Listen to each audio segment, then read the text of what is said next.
అయినోనికి ఆకులల్లో పెట్టాలి, కానోనికి కంచంలో పెట్టాలి అని అంటే తెలుసా మీకు?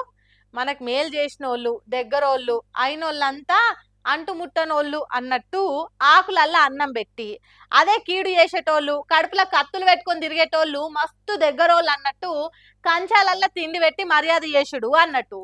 ఇప్పుడు ఈ ముచ్చట ఎందుకు చెప్తున్నా అంటే, ఎందుకు పైసలిచ్చినా పబ్బతి పట్టినా పానం పోయేంత వరకు తెలంగాణ పాట వాడనని పంతం పట్టిన బాలసుబ్రహ్మణ్యం విగ్రహము రవీంద్ర భారతిలో పెట్టొచ్చు గాని తెలంగాణ రాష్ట్రం వచ్చేదాకా పెళ్లి చేసుకోకుండా కొట్లాడిన పెద్ది సుదర్శన్ రెడ్డి విగ్రహము నర్సంపేటలో పెడితే గద్దెను గులగొట్టింది కాంగ్రెస్ సర్కార్ అని తెలంగాణ సోయునోళ్ళు సొక్క తిడుతున్నారు. ఇక ముఖ్యమంత్రిగా తెలంగాణకు తీరని అన్యాయం చేసిన ఎన్టీ రామారావు విగ్రహము హైదరాబాద్ పట్టణ నడిబొడ్డున పెడతానికి కాంగ్రెస్ సర్కారు ఉరుకులాడింది, ఉత్సవం చేసింది. పోలీస్ కేసులకు, ఆంధ్ర పాలకుల కుట్రలకు బెదరకుంట కొట్లాడిన పెద్ది సుదర్శన్ రెడ్డి ఇలా కాంగ్రెస్ సర్కార్కు షేదైందా అని అగ్గి మీద గుగ్గులమవుతున్నారు తెలంగాణ సోయున్నోళ్ళు. ఇదేనా తెలంగాణ ఉద్యమకారులకు ఇచ్చే గౌరవం? పార్టీలకు అతీతంగా త్యాగాలు చేసిన వాళ్ళకు పబ్బతి పడతామని చెప్పిన మాటలను నిలబెట్టుకుండి ఇదేనా?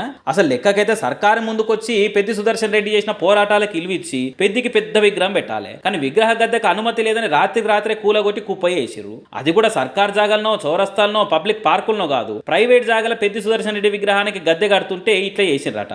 అందుకే తెలంగాణ వీరులకు ఇచ్చే మర్యాద ఇదేనా? తెలంగాణ పాట వాడని చెప్పిన వాళ్ళు, తెలంగాణకు అన్యాయం చేసిన వాళ్ళు తీయగున్నారు, తెలంగాణ వస్తే తప్ప బతుకులు మారాయని కొట్లాడిన వాళ్ళు చేదైర్రా. సిగ్గుండాల ప్రభుత్వానికి. తెలంగాణ అమరవీరులను, త్యాగదనులను కనీసం స్మరించుకున్నాడు తెలియకుంటే ఎట్లా అన్నట్టు?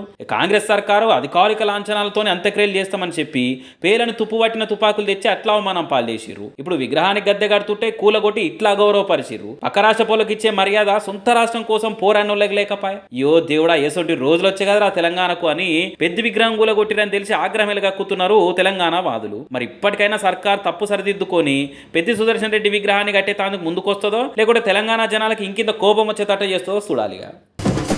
ఇసోంటి మనుషులు ఉన్నారు కాబట్టి ఇంకా టైంకు వానలు పడుతున్నాయి అనిపిస్తుంది.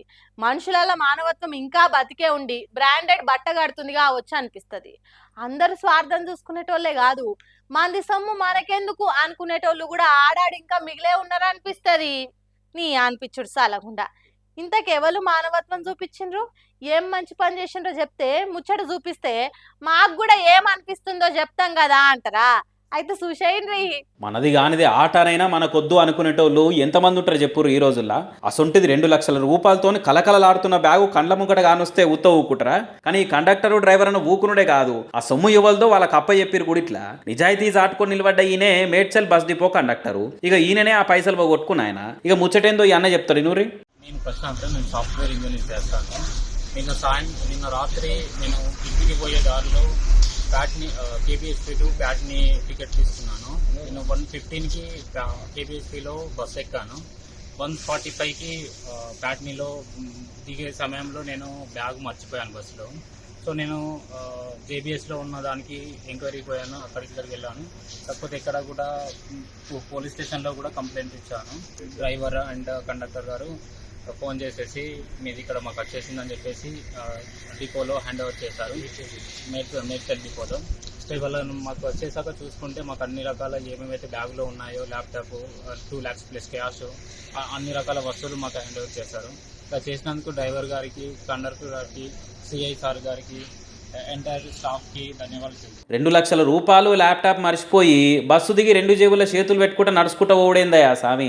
ఆచారం మంచిగా ఉండి కండక్టర్ సాబ్ డ్యూటీలు ఉన్నాడు కాబట్టి సరిపోయింది, కానీ లేకుంటే ఎంత ఆగమావు ఏం కథ?